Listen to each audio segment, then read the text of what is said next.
Welcome to the Great Detectives of Old Time Radio. From Boise, Idaho, this is your host, Adam Graham. If you have a comment, email it to me, box13@greatdetectives.net. Follow us on Twitter at Radio Detectives and check us out on Instagram. Instagram.com/Great Detectives. Today's program is brought to you in part by the financial support of our listeners. You can support the show on a one-time basis, support.greatdetectives.net, and become one of our ongoing Patreon supporters for as little as $2 per month. Go to patreon.greatdetectives.net. I want to welcome our latest Patreon supporters. Thanks so much for William for supporting the program at the rookie level of $2 or more per month, and to Philippe supporting the program at the Shamus level of $4 or more per month. Again, thanks so much for your support. Well, now let's get into this week's episode of The Adventures of Sam Spade. The original air date, June 8th, 1947, and this one is The Calcutta Trunk Caper.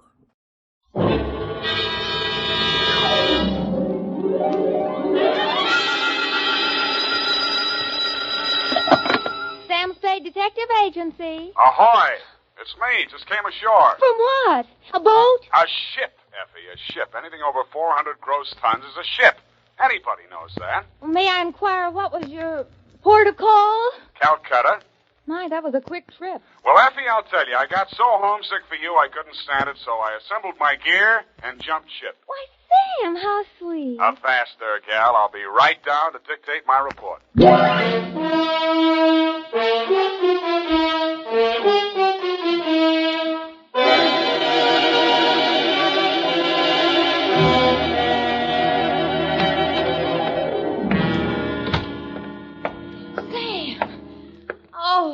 You are alive. Bon voyage, Effie. I've been worried sick. Where have you been? On my way to Calcutta, sweetheart, where the dawn comes up like thunder. Sam, what are you talking about? Calcutta? And the flying fishes play. Ready, Effie? Sam, why did you want to go to Calcutta, of all places? I didn't, Effie. I hate Calcutta. I was Shanghai. To, Mr. Philip J. Fogg, purser, SS Lurene. How do you spell that, Sam? Lurene. Oh, that's pretty. Sam, how could you be shanghaied in this day and age? I mean, isn't it against the law? Stow it, Effie. You're pumping bilge water. Sam, I am not. From Samuel Spade, license number 137596, when you have the time, regarding the Calcutta Trunk Caper. Dear Mr. Fogg, the following report will explain the enclosed voucher, which is a claim against your company for the amount of $500 and no cents. It will also answer any questions you might be asked concerning the recent unpleasantness on board your ship.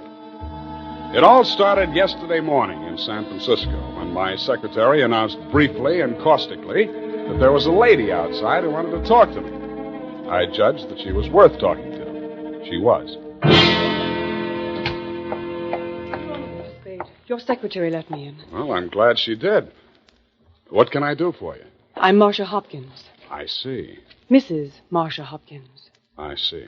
However, my husband is dead. I see. It's about my sister that I've come to you, Mr. Spade. I'm dreadfully worried about her. Who's your sister? Miss Constance Pendleton.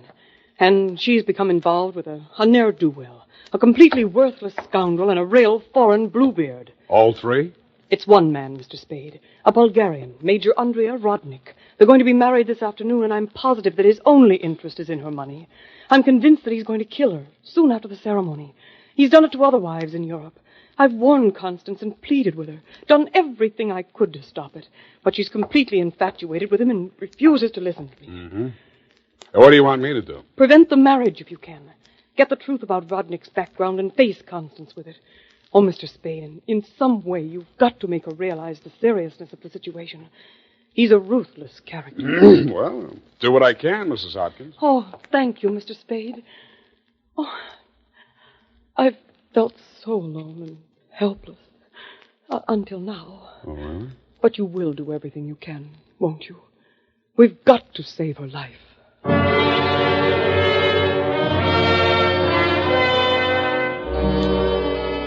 She daubed at her eyes with a stamp-sized handkerchief, patted the red-gold hair at her temples nervously, smiled at me bravely, and swayed out. By telephone, I learned that the Vrodnik-Pendleton marriage license had been issued 4 days before, and that on the same day, Constance Pendleton had withdrawn a savings account to the tune of $45,000. I'd always wanted to, so I did it. I called at the Bulgarian consulate. What can I do on you? What do you know about Major Andrea Vrodnik? Ha! Andrei Vrodnik! On him we have hate, great sadness, with shame for the ground that walked under him. Oh? Ha! Andrei Vrodnik! Why is he so popular? On the devil he is driven without horns. 6 women he has killed. 6 times he has insulted the police of Europe by refusing to confess. We have proof of the murders, but never can we prove the proof on him. Yeah, sometimes it goes that way. Ha! Never do we find the bodies of the 6 women. Only their money in the name of Andrea Vrodnik. My pardon. Well, think nothing of it. You're just upset on you. You're interested on him. Why? You go to Europe? No, Vrodnik comes here. Ah, here on San Francisco. He marries again. So I'm told. Ah! Oh, by all the means you must prevent it. Go to him, brave man. You do the world a service. Make violence on him. Even do you hang for it. Your name will live.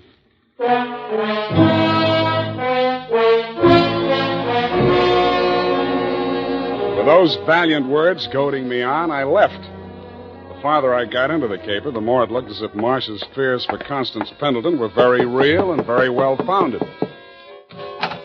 When Constance opened the door of her hotel suite, I could see 3 trunks and a number of smaller pieces of luggage, all locked and ready to be taken out. Yes? You're Constance Pendleton? Yes? I'm a detective. My name is Spade. Detective? What do you want? I want to talk to you about that Bluebeard you're going to marry. Get out of here. You listen, I'll talk, and then I'll get out of here. I just left the Bulgarian consulate. Vrodnik has been accused of the murders of 6 women in Europe. Each of them were wealthy. Each of them married him, and each time Vrodnik came into all their money. Are you trying to blackmail me because of the lies about my fiancé's past? If you are, you're wasting your time. Well, no matter what I'm doing, I'm wasting my time. But to put you straight, your sister hired me, and I am now resigning. She's worried about you, not me. Then you should spend more time investigating your clients, Mr. Spade. You could have saved both of us some time.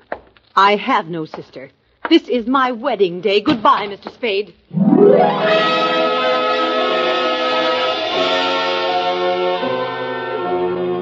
As I left the room, I maintained the stern facial expression I reserved for moments of great shock. But once outside the door, I allowed myself to be carried on the wave of rage and embarrassment for just a minute, and I kicked over 2 potted palms. As I limped down the corridor, I was overtaken by none other than Marcia Hopkins. Did you see her? Let's talk about you first. Did you stop the marriage? Why did you really want that marriage stopped? But I told you. You told me you were her sister. Oh. She said she didn't have any sister. All right, Sam, I did lie to you about that. But I'll tell you who I really am. I don't want to know who you are. I don't ever want to know. All I want from you is my honestly earned fee and a brief but permanent goodbye. Oh, no, Sam, please listen to me. We've got to save that girl. I have $500. That's all I have. Would it be enough? What's your real name? Marcia Vrodnik. Yes, he's my husband. I've been married to him for 10 years. We've traveled all over Europe, and I never knew where the money was coming from. He left me at times for 2 weeks or a month, and then when he'd come back, there'd be more money. I just realized that that's when he must have been killing those poor women. And I know that's what he's going to do this time. I just can't stand it. You've got to protect her. That should be easy. We'll let him get married and meet him at the door with a bigamy warrant. Then you will see me through this. I might. Oh. In my bag, there's $500. Take it. If we can't stop the marriage, then don't let him out of your sight. Not even for a minute. He's a beast, Sam. A beast.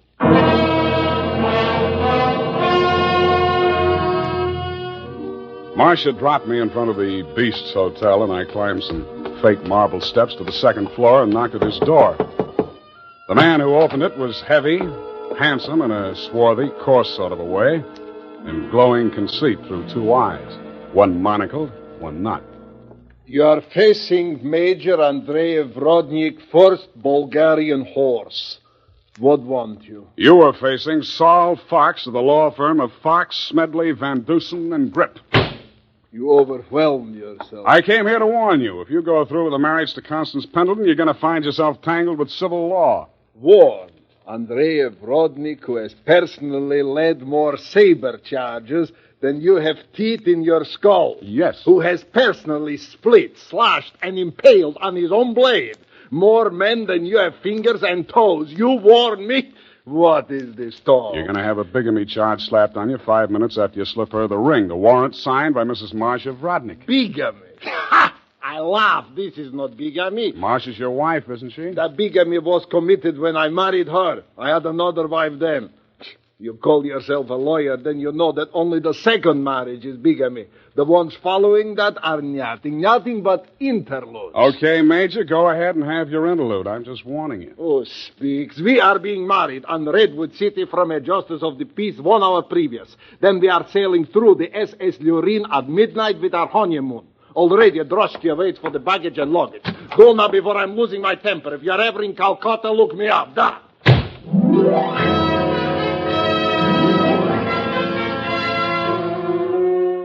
I could see the direct approach was getting me nowhere, so I decided to proceed by stealth. I waited outside the building, and when he left, I tailed him. He made 4 stops. At a second-hand store, a hardware store, a surgical supply house, and an undertaker supply house.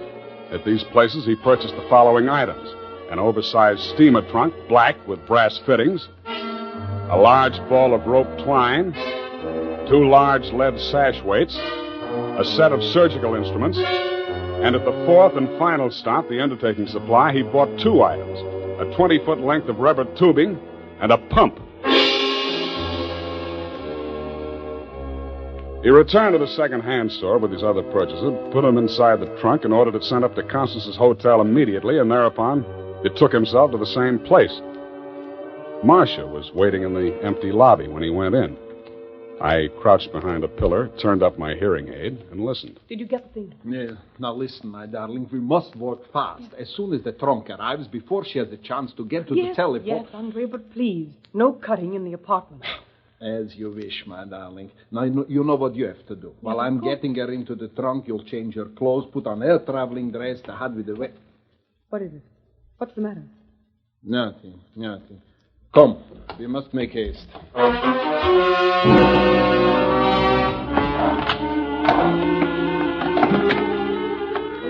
They made haste to the elevators, and I made haste to the row of house telephone booths around the corner and called Constance's room. Hello? Mrs. Rodnick? Speaking. Listen, get out of that room right away. Don't take the elevator. Go down the stairs. Who is this? What are you talking about? I haven't got time to explain, and you haven't got time to listen. All those stories about your husband are true. He's going... Hello?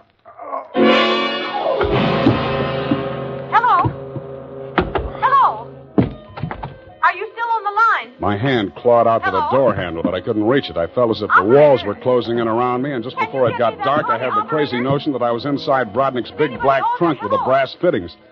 I could still hear Constance's voice way off in the distance, somewhere in the direction of Calcutta. I tried to shout to her, to warn her, and then the lid closed over me.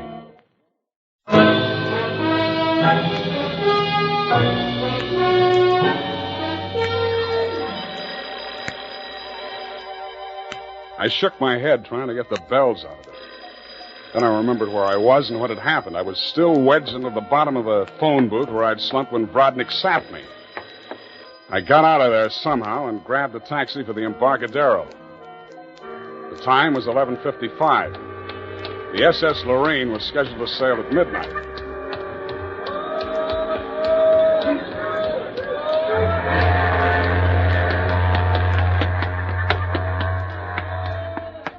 I was no sooner across it than they hauled up the gangplank and the ship started moving out of the berth. I didn't know where she was bound for, and I didn't much care. I checked the passenger list and found that Major and Mrs. Andrea Brodnick were in stateroom 12, A deck. 1 minute later, I was hammering on the door of stateroom 12. The woman in Brodnick's stateroom was Constance, and she was not in a trunk. I thought I told you to stop interfering in our affairs. Yeah, your husband told me to, but I didn't like the way he did it. Get out from here. Get out. I see you got your trunk in here where it's handy. Doesn't it make the stateroom kind of crowded? Why don't you give up, Mr. Spade? 2 times already, you are twice a fool. Marcia has no money to pay you, neither have I, even if she had the case. And believe me, she has not. Why do you even bother talking to him, Andre? Mr. Spade, will you go now, or will I have to call the steward and make a complaint against you? I went. I still thought Marcia Hopkins was somewhere on that ship. I still didn't like the look of that trunk. I found the purser's office and went in. You looked at me as if you thought I was a stowaway, Mr. Fogg, and you were right. I'll have to make arrangements for you to ride back with a pilot, Mr. Spade. You realize, of course, that you're subject to a fine. Look, I don't want to do anything illegal. You know, it was just an impulsive thing. Couldn't I book a passage? Oh, there's the matter of your passport. You could arrange your visa and so on in San Pedro. We'll put in there in the morning. Well, that's good enough. How much is the fare? Oh, let me see. That's $483.87, exclusive of tax. Oh, hey, now, wait, I wasn't thinking of taking quite such an extensive voyage, you know. I just wanted to get a little sea air, and, how much to Pedro? I'm afraid you don't understand, Mr. Spade. This is not a coastwise steamer. Our first official port of call is Calcutta. Yeah, I know, but Calcutta? That's in India. Well, don't you have something a little less expensive, like steerage or... There is only one stateroom available, number 14A deck. Take it or leave it. Okay, Calcutta.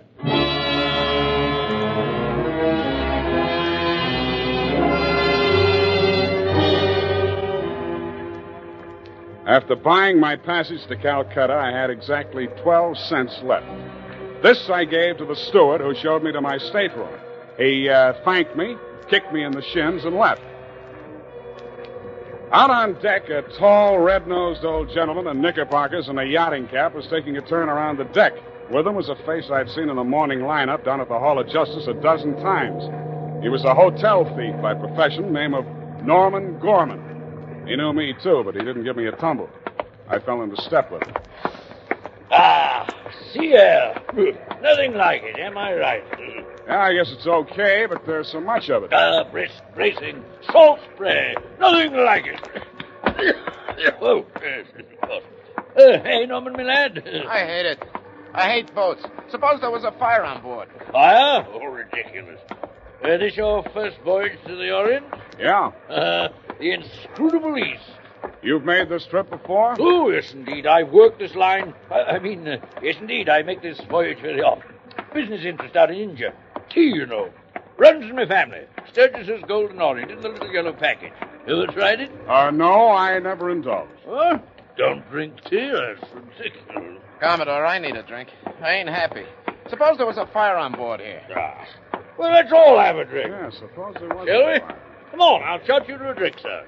Not me, Commodore. I just remember this is Fire Prevention Week.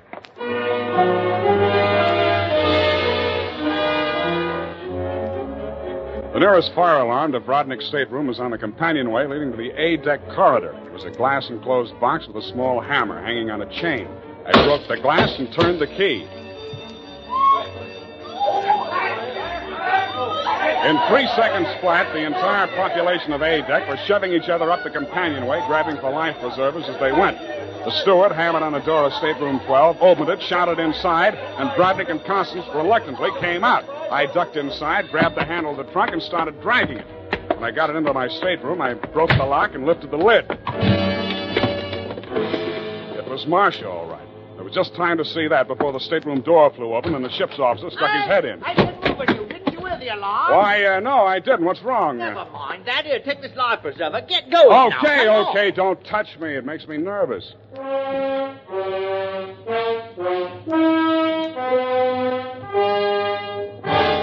20 minutes later, the captain announced to the mob up on the deck that it was a false alarm, and the passengers drifted back to their cabins. I tried to look casual as I unlocked my stateroom door and walked in.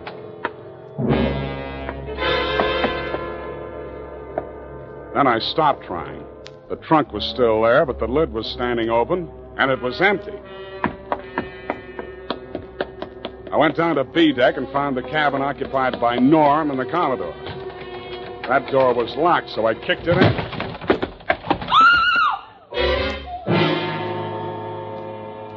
still see the marks on her wrists and ankles where the cord had been. It was the girl I had seen in the trunk. It was Marcia Hopkins, and she was very much alive. Oh, I'm sorry. I thought it was... Oh, what am I going to do? What am I going to do? You've got to help me, Sam. Why should I help you? He's crazy. They're both crazy. It all depends on who's in the trunk, doesn't it, Marcia? When it was Constance, you didn't think he was so crazy. Oh, don't you understand? I had to pretend that I'd help him. He was going to kill her right there in the hotel room. I told him it was too dangerous. If anybody looked in the trunk, it would be safer if she was in there alive. So he finally agreed and said he'd wait until we got out to sea to kill her. And then he was I know about that. Oh, the idea was so awful, I couldn't stand it.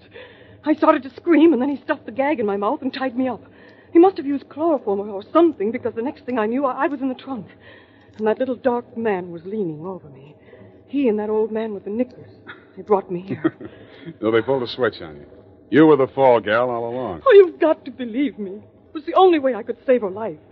You're the only one I can turn to, Sam. That little thief and the old man, they'd deliver me dead if there was an extra $25 in it. Oh, say you'll help me, Sam. Please say it. Well, when you ask me like that, what else can I say? Oh, you do believe me, darling. You do believe me. Come on, let's get out of here. I'm sorry, Mr. Spade. Please step back inside. I promised my associate, Mr. Gorman, that I would not allow this young lady to risk her life by leaving this cabin. You're getting into this caper at the wrong end, Commodore. It's wound up. They've bungled it. It's no good anymore. You may be right. But you understand my position, sir. I can't take any chances. You've talked to Mr. Gorman? Norm? Yeah, I talked to him. He took you into his confidence? Stop making with the pistol, Commodore. You don't know how to use it anyway. Oh, heavens, Norm. You're as white as a sheet. What is it? Oh, he's sick. Go get a doctor. Yes, indeed. Right away. Listen, Spade. Take her with you. Get out of here. I don't want no part of this. You got it bad, Norm. I'm sick, I tell you. The way I had it sized, this was a clean caper, a snatch. I figured the dame here's an heiress or something. Maybe they drop her off in L.A., connect some ransom, and go on. I figured there was enough for all of us. Oh, but that creep, that Rodnick, he's crazy. He's a regular Jack the Ripper. Stop babbling, Norm. Tell me what happened, exactly what happened. I get a sinking feeling in my stomach every time I think about it. Well, I go in, see? He's very smooth, very businesslike. He offers me a drink. I accept it. He mixes a couple of highballs for me and the dame, then he starts talking. I guess she don't know all about it before this, because she gets just sick as I do. First, I think he's kidding. Then he drags out this set of cutlery like a doctor uses to operate on people. Only he's got something else in mind. The porthole, you understand? Oh, please. I don't want to hear anymore. Being as it's you he has in mind, I don't blame you. My stomach. Hey, Norm. Norm. Here he is, the ship's surgeon. Oh, dear me. What? Stand away from him, please. Help me get him into the bunk. Sure, Doctor. Take the shade off that light, please. Yes. He's dead, isn't he? Oh, yes, he's dead, of course. Who poisoned him? I didn't waste any time answering him. I grabbed him by the arm. Before he could object, I was pushing him up the companionway to A deck. It was probably too late to save Constance's life. She'd drunk the same poison, and I was pretty sure she had, but if I was going to nail him for the murder of Constance, I had to get there before the evidence vanished. We got there just in time. I don't need to tell you what we saw, and I'd rather not. Rodnick rose slowly to his feet, clicked his heels military fashion, and bowed very low. The ship's surgeon. How opportune. Perhaps you could advise me, Doctor. After all, I am, in all honesty, even still, a mere amateur at this sort of thing.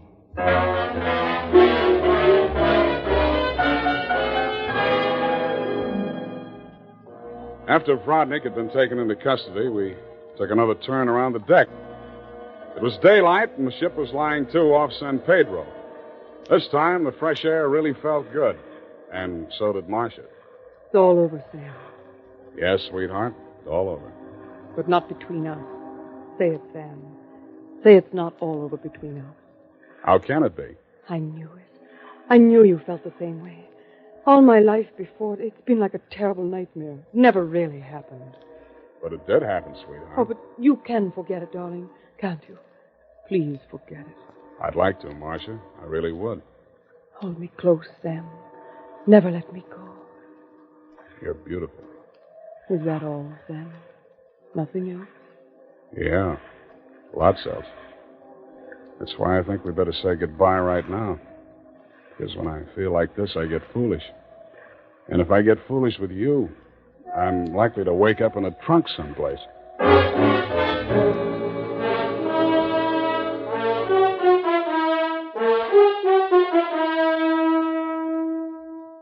that, Mr. Fogg, is the true account of the Calcutta trunk caper. As my voyage was interrupted through no fault of my own, I trust you will advise your company to refund my passage minus the one-way trip to San Pedro. Period, and a report.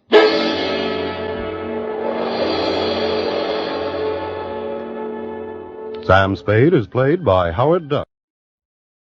Welcome back. Well, a lovely episode. Had some nice, light, humorous bits thrown in with some good comic characters, but enough of serious stakes to keep you engaged and caring about what actually happened. And I thought the adventure had some really solid turns. Also, I appreciated the name of the boat. Nice little nod to Lorene Tuttle, with this being the SS Lorene. Now, I do need to correct one thing I said last week. Said there were 4 episodes of Sam Spade from 1947, and a total of 8 before the summer of 1948. There was one episode I wasn't counting, so there are a total of 5 episodes for 1947, and a total of 9 before the summer of 1948. Still, that's a lot of lost episodes. Sam Spade is missing 81 of the first 90. And episodes like today makes me wish we had more of them. Listener comments and feedback now, and I have this from Rob, who writes in via email. I get how most old-time radio detectives earn a living as part of many shows. Sam Spade, Nero Wolfe, Johnny Dollar, etc. However, after listening to almost all of the shows with the Saint, I'm left wondering if he is independently wealthy, a la Lamont Cranston. Did I miss something, or did the writers just decide to have him be freewheeling and overlook basic necessities? Truly enjoy your shows. Thanks for all your hard work. Well, thanks so much for the email, Rob. I appreciate it. Rob, great question. And it's not really addressed in the radio series where Simon gets his money. However, those who were in the know about the Saint in books would know the answer. As originally created by Leslie Charteris, the Saint, like many other characters, including Boston Blackie and the Lone Wolf, began as a professional thief. The Saint was a daring adventurer, and perhaps one of the most accomplished of these characters. From almost the beginning, the Saint took on a variety of cases. He had several novella collections published, and in many of them he would do a mix of solving crimes and committing them. You know, one he's trying to solve a mystery and capture a thief for an insurance company award, and then in another he's actually committing a theft. Now, the Saint would not just rob anybody. He would have a justification for robbing people, because he would go after the wealth of, quote-unquote, the ungodly. Criminals and men who had acquired wealth through illegitimate means and were hurting people. And he would rob them and use part of the proceeds to help out the victims. And of course, he had compatriots, and he would pay them off as well. And it's this that gives him the nickname, the Robin Hood of modern crime. Now, the Saint would also keep a little something for himself. and even giving away a lot of what was stolen. Some of these robberies and various criminal escapades paid off for him handsomely. So the way I've read the radio series was that he is independently wealthy from his years as the Robin Hood of modern crime. Now, of course, he reformed to a great extent, along with many other characters who began out as thieves. So many characters emerged in the 1920s and 30s when it was popular to romanticize the thief or the criminal. And there was a pretty big backlash to that sort of thing. Certainly when you get into the post-war era and people are really worried about juvenile delinquency. Last thing many parents wanted was a hero who was identified as a thief. But creators like the idea of creating stories around known characters. So what do? You de-emphasize the thieving history. And there was a noticeable shift. I think there were, towards the end of Boston Blackie, he said something that would essentially indicate that he never had any criminal history at all. And with the Saint, you have him being identified by his nickname, the Robin Hood of modern crime, but no particular discussion of his history of stealing. And of course, it's never addressed on the program. Hey, they call you the Robin Hood of modern crime. Why is that? That's a good question. Anyway.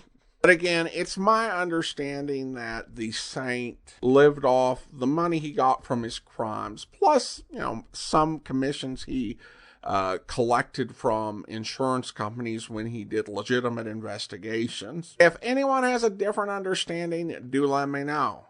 Thanks so much for the email, Rob. And now let's go ahead and thank our Patreon supporter of the day. Thank you to Joel, Patreon supporter since July of 2021, currently supporting us at the Detective Sergeant level, $7.14 or more per month. Again, thanks so much for your support, Joel. And that will do it for today. If you are enjoying this episode on YouTube, be sure to like the video, subscribe to the channel, and mark the notification bell. Next week is one of the 2 vacation weeks per year. So next Monday, we'll kick off a week of encore presentations from our archives, and Sam Spade will return in 2 weeks. But coming up tomorrow, listen for Mr. Chameleon, where... Here's the house, Mr. Chameleon. I'll give you my key. Now, let me open the door, Eileen.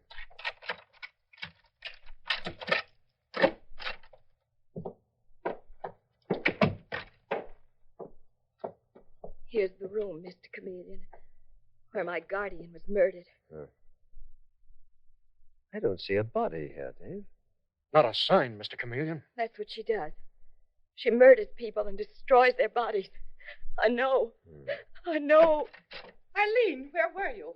I've been looking everywhere for you. Keep her away from me, Mr. Chameleon. She's the woman.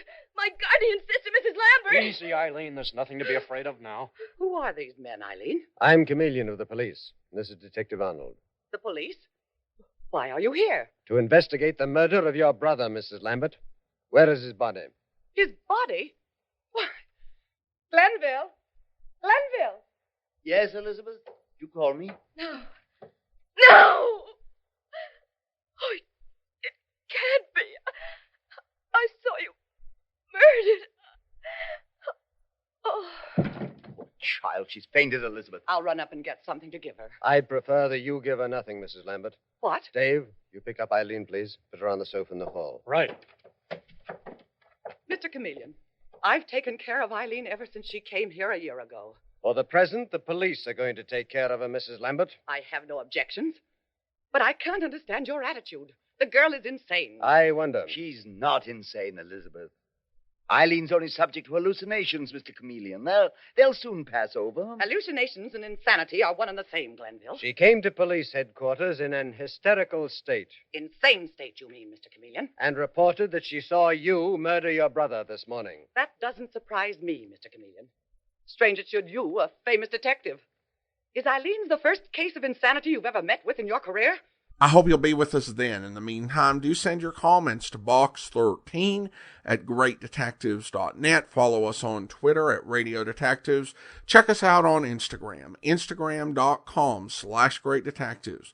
From Boise, Idaho, this is your host, Adam Graham, signing off.